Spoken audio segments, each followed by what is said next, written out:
Hello guys, അങ്ങനെ നമ്മൾ മൈസൂർ വെച്ചിട്ടായിരുന്നു നമ്മുടെ വ്ളോഗ് നിർത്തിയത്. നമ്മൾ മൈസൂരിൽ നിന്ന് ഏർലി മോർണിംഗ് ഒരു 7:30 ഒക്കെ ആയപ്പോൾ എണ്ണീറ്റു. ബട്ട് ചെക്കൗട്ടായി വന്നപ്പോഴത്തേക്കും 11 മണിയായി. കാരണം ചേട്ടനും ഇതും എണ്ണീറ്റപ്പം ആ ഒരു ടൈമായി. എൻ്റെ സൗണ്ട് ഇതാക്കി നിങ്ങൾ ബോദർ ചെയ്യണ്ട. എനിക്ക് ചെറിയൊരു മൂക്കടപ്പും ജലദോഷമൊക്കെ ഉണ്ട്. അത് ട്രിപ്പ് പോയി വന്നപ്പോൾ മുതലുള്ള പ്രശ്നമാണ്. പിന്നെ ഇവിടെ വന്നപ്പോഴും ക്ലൈമറ്റ് ചേഞ്ച് ആയി, അതിൻ്റെയൊക്കെ ആയിരിക്കും. നമ്മളിപ്പോൾ പോകുന്നത് മസനഗുഡി വഴി ഊട്ടിയിലേക്കാണ്.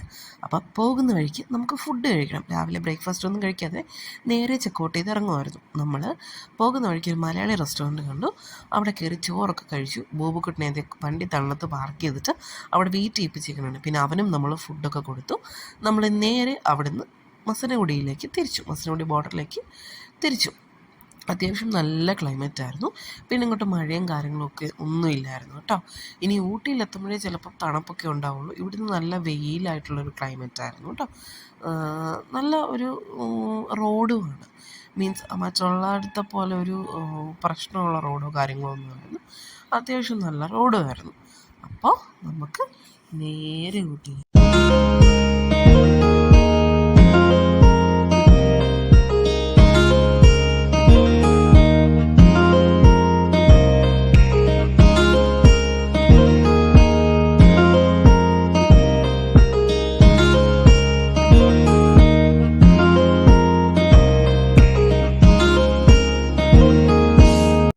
അങ്ങനെ നമ്മൾ ബന്ദിപ്പൂർ ടൈഗർ റിസർവിൻ്റെ ഓപ്പണിംഗ് എത്തി.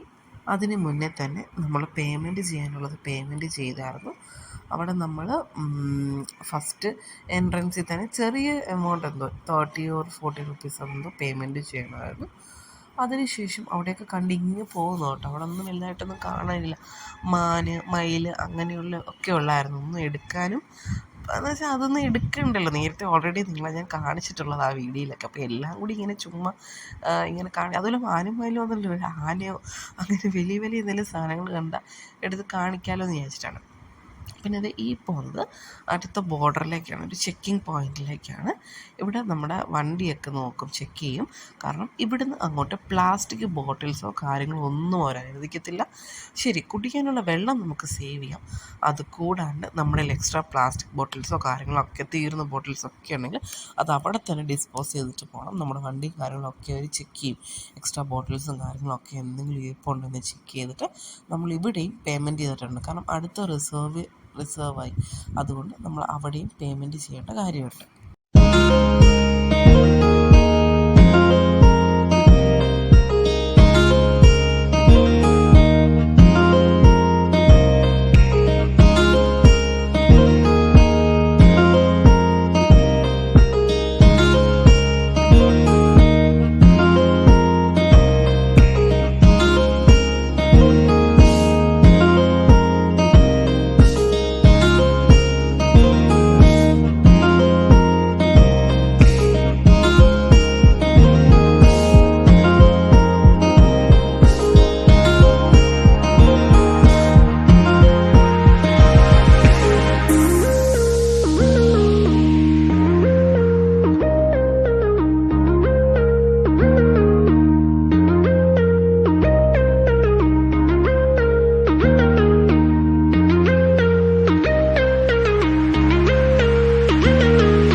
അങ്ങനെ നമ്മൾ ഈ ഒരു പോർഷനൊക്കെ എത്തുമ്പോൾ ഞാനും മിഥുനും മാത്രം ഒരു ആനയെ കണ്ടു.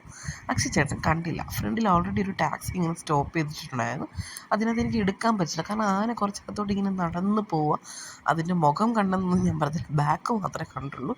ഇങ്ങനെ വലുതായിട്ട് ഇങ്ങനെ നടന്ന് നടന്ന് നടന്ന് ഇങ്ങനെ ആന അകത്തോട്ട് പോകുന്നുണ്ട്. കയ്യിൽ എന്തൊക്കെയോ മറ്റേ കഴിക്കാനുള്ള കാര്യങ്ങളൊക്കെ അവർ സേവ് ചെയ്യത്തില്ലേ, അങ്ങനെ ഇരിപ്പുണ്ടായിരുന്നു. അകത്തോട്ട് ഇങ്ങനെ പോവുമായിരുന്നു കേട്ടോ. மிருகங்களை கண்டாங்களே ஒரு 10 மினிட் நிறுத்தி கொடுப்போம். அது நீங்களும் சாய்ஸ் ஃபோட்டோ எடுக்கலாம். போய் வந்து ഇവിടെ ഡ്രോപ്പ് ചെയ്യാം. കടുവ അല്ല ഈ പാസ് എടുക്കണ്ടല്ലോ. പിന്നെ ഈ പാസ് അപ്ലൈ ചെയ്ത് വന്നിട്ടാ അല്ല ഇവിടെ നിന്ന് പോവാലോ. നിങ്ങൾ എവിടെ ഊട്ടി പോതാ? ഊട്ടി പോണെങ്കിൽ ഈ പാസ് എടുത്തില്ല. ഞാൻ എടുക്കാം. റേഞ്ച് കിട്ടും ചേച്ചി പോകുമ്പോൾ. റേഞ്ച് കിട്ടും. അതിനകത്തുണ്ടല്ലോ, എനിക്ക് എന്റെ പാസ്പോർട്ട് തന്നാൽ മതി. ഇല്ല, ഇത് സ്ഥലത്തിന്റെ പേരെന്നാ? മുതുമലൈ. ഇപ്പം നിങ്ങൾ കണ്ടത് ഒരു ജീപ്പ് സഫാരിയുടെ സ്റ്റാർട്ടിംഗ് ആണ്. നമ്മൾ ഇ പാസ് എടുക്കേണ്ട ഒരു സ്പോട്ടുണ്ട്, നമ്മൾ ഇ പാസ് ചെക്ക് ചെയ്യുന്നൊരു സ്പോട്ടുണ്ട്. അവിടെ വെച്ചിട്ട് കുറേ ജീപ്പ് സഫാരിയുടെ ആൾക്കാർ ഇങ്ങനെ നിൽക്കും. ഒരു 1500 അങ്ങനെ എന്തോ അവർ പറയും. നമ്മൾ ബാർഗൻസ് ഒരു 1000 ആക്കി കഴിഞ്ഞാൽ നമുക്കൊരു അഡ്വഞ്ചറസ് ജീപ്പ് സഫാരിയും കൂടാതെ വേറൊരു എന്തോ ഒരു കാട് പോലെ ഒരു ഫോറസ്റ്റ് പോലുള്ളതിനകത്ത് കൊണ്ടും. ഈ സ്ഥലത്തോട്ട് വന്നപ്പോൾ എൻ്റെ പൊന്നു മക്കളെ അടിപൊളിയായിരുന്നു കേട്ടോ. അതുപോലെ അഡ്വഞ്ചറസ് ആയിട്ടാണ് അവർ കൊണ്ടുവന്നത്. ലാസ്റ്റ് അക്ഷയ് ചേട്ടൻ പുറകിലിരുന്ന് അക്ഷയ് ചേട്ടൻ എൻ്റെ മടിയിൽ കയറി ഇരുന്നാണ് ഇവിടെ വരെ എത്തിയത്. ഭയങ്കര ആ ഒരു ഡീപ്പ് എൻകേവാണ് താഴോട്ട്. അവിടെ നിന്ന് ഇങ്ങനെ കയറി വരുന്നത് ഭയങ്കര കല്ലും കാര്യങ്ങളൊക്കെ. അങ്ങനെ ജീപ്പിൽ ഇങ്ങനെ കയറി നല്ല അഡ്വഞ്ചറസ് ആയിട്ടുണ്ടായിരുന്നു കേട്ടോ. ഇതെനിക്ക് ഇഷ്ടപ്പെട്ടു. ഭയങ്കര പൊളി വൈബായിരുന്നു. ഇവിടെ നമ്മൾ ഏറ്റവും ടോപ്പിൽ മുതുമലയുടെ ഏറ്റവും 4 വശവും കാണാൻ പറ്റുമെന്നാണ് അവർ പറയുന്നത്.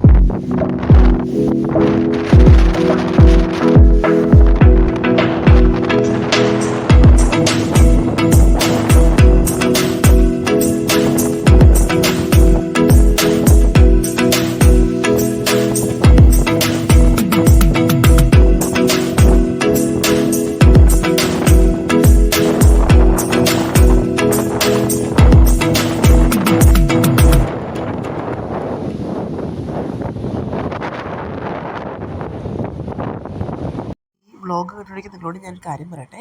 ഇതിൽ ഒരുപാടൊന്നും നിങ്ങൾക്ക് കാണാനില്ല. ജസ്റ്റ് ഒരു ഊട്ടിയിൽ ഞാൻ എന്തൊക്കെ ചെയ്യുന്നൊരു വ്ളോഗാക്കി നിങ്ങളിത് എടുത്തോട്ടോ.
ഈ വന്ന കാടുകളിൽ കാണാൻ അധികമൊന്നും ഇല്ലായിരുന്നു.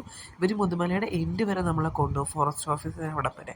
അത് അഡ്വഞ്ചറസ് ട്രിപ്പ് കഴിഞ്ഞിട്ട് പിന്നീടുള്ളൊരു കാട് വഴിയുള്ളൊരു ട്രാവലിംഗ് ആണെന്നാണ് അവർ പറഞ്ഞത്. അതിലും എന്തെങ്കിലുമൊക്കെ കാണാൻ പറ്റും, പക്ഷെ നമുക്കൊന്നും കാണാനായിട്ട് പറ്റിയില്ല. മുന്നേ വന്നവർ കണ്ടതിൻ്റെ വീഡിയോസൊക്കെ അവർ കാണിച്ചു. ഞങ്ങൾ വെച്ചാൽ ഫേക്കാണ്, നമുക്കൊന്നും കാണാൻ പറ്റിയില്ലല്ലോ, അങ്ങനത്തെ ഇതായിപ്പോൾ. പക്ഷെ അങ്ങനെയല്ല, എന്തെങ്കിലും നമുക്ക് ലക്ക് ഉണ്ടെങ്കിൽ നമുക്ക് കാണാൻ പറ്റും. പിന്നെ നമ്മൾ നേരെ അവിടെ നിന്നിട്ട് ചായ കുടിക്കാനാണ് കയറിയത്. അത്യാവശ്യം നല്ല വിശപ്പുണ്ടായിരുന്നു കേട്ടോ. നമ്മൾ 3 പേരും തൊട്ടടുത്ത കടയിൽ തന്നെ കയറി ചായയും ബോർബണിൻ്റെ 2-3 ബിസ്ക്കറ്റും ഒക്കെ കഴിച്ചു. അതിനുശേഷം അവിടെ നിന്ന് നേരെ നമ്മൾ ഊട്ടിയിലേക്കുള്ള വഴി കയറി. ഞാൻ മുന്നേ പറഞ്ഞില്ല, തണുപ്പുണ്ടാകും എന്നായിരുന്നല്ലോ എൻ്റെ പറച്ചിൽ. പക്ഷേ എക്സ്പെക്റ്റേഷൻ തെറ്റി. അന്ന് നമ്മൾ വന്നതിന് അത്രയും ഒരു കോടയും കാര്യങ്ങളും ഒന്നും ഇല്ലായിരുന്നു കേട്ടോ. അന്ന് ഇത് ശ്രദ്ധിച്ച ആൾക്കാർക്കാണെങ്കിൽ അറിയാം, നല്ല കോടയുണ്ടായിരുന്നു. പിന്നെ ഞാൻ അവിടുന്ന് ഗുഡ് ബൈഡ് ഐസ്ക്രീം കാര്യങ്ങളൊക്കെ വാങ്ങിച്ചായിരുന്നു കേട്ടോ. ഐസ്ക്രീംസൊക്കെ ഇടയ്ക്ക് വന്ന അലാറത്തിൻ്റെ സൗണ്ടാണ്, ആരും മൈൻഡ് ചെയ്യണ്ട കേട്ടോ. അത് ഞാൻ വർക്കൗട്ടൊക്കെ ചെയ്ത് കഴിഞ്ഞ് എൻ്റെ അല്ലാത്ത പണികളൊക്കെ സ്റ്റാർട്ട് ചെയ്യാൻ വേണ്ടി വെച്ചേക്കുന്ന അലാറമാണ്. അതൊന്നും ഒരു കാര്യമല്ല. രണ്ടാണെങ്കിൽ ഞാൻ ഉറങ്ങിപ്പോയെങ്കിൽ ഒരു 8:30 എങ്കിലും ആകുമ്പോൾ എണ്ണിക്കാൻ വേണ്ടിയിട്ടുള്ള അലാറമാണ്. ഇപ്പോൾ സമയം 8:30 ആണ്. നമ്മൾ നേരെ ഊട്ടിയിലെത്തിയിട്ട് ഫസ്റ്റ് പോയത് ബോട്ടിങ്ങിനാണ്. ഇത് അത്യാവശ്യം നല്ലൊരു എക്സ്പീരിയൻസ് ആയിരുന്നു കേട്ടോ. എനിക്ക് ഒരുപാട് ഇഷ്ടപ്പെട്ടു. ഇവിടെ എത്തി നമ്മൾ ഇങ്ങനെ ബോട്ട് ചെയ്യുന്ന സമയത്ത് ഭയങ്കര തണുപ്പായിരുന്നു കേട്ടോ. നല്ല തണുപ്പുണ്ടായിരുന്നു, നല്ല ക്ലൈമറ്റും ആയിരുന്നു. നമ്മൾ കറക്റ്റ് ആ ഒരു ടൈമിങ്ങിലാണ് അവിടെ ചെന്നത്. ഒരു 4:30-5 മണി ആ സമയത്തൊരു ബോട്ടിംഗ് ആയിരുന്നു നമ്മൾ എടുത്തിരുന്നത്. അതുകൊണ്ട് തന്നെ നല്ല ഭംഗിയുണ്ടായിരുന്നു അവിടെ കാണാനായിട്ടും ആ ബോട്ടിങ് ആസ്വദിക്കാനായിട്ടും ഒക്കെ കേട്ടോ. നിങ്ങളും ബോട്ടിങ് അങ്ങനെ എന്തെങ്കിലും ചൂസ് ചെയ്യുന്നുണ്ടെങ്കിൽ ഒരു 4:30-5 PM ആ ഒരു സമയത്ത് ചൂസ് ചെയ്യണമെങ്കിൽ കുറച്ചുകൂടി ബെറ്റർ ആയിരിക്കും. കാരണം നമുക്ക് അങ്ങനൊരു എന്താ പറയുക, നല്ലൊരു ഫീലിംഗ് ആ ഒരു ടൈമിൽ ബോട്ടിങ്ങിന്.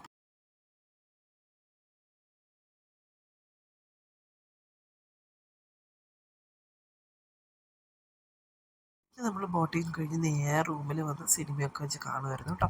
ഇവിടെ അത്യാവശ്യം നല്ല സ്പേഷ്യസ് ആയിട്ടുള്ള റൂമായിരുന്നു നമുക്ക് കിട്ടിയിരുന്നത്. നമുക്കൊരു ഡബിളും പിന്നൊരു മെത്തയും. കണ്ടോ അവൻ്റെ വീഡിയോ എടുക്കുമ്പോൾ അവന് ചിരി വരുന്നുണ്ട്. അവനത് ചിരിക്കാൻ നല്ല. പിന്നെ രാത്രി ആകുമ്പോഴത്തേക്ക് നല്ല തണുപ്പുണ്ടായിരുന്നു കേട്ടോ. പിന്നെ അവരുടെ ഓരോ ചെറിയ അടികളും പരിപാടികളിലേക്കൊക്കെ കടന്നു.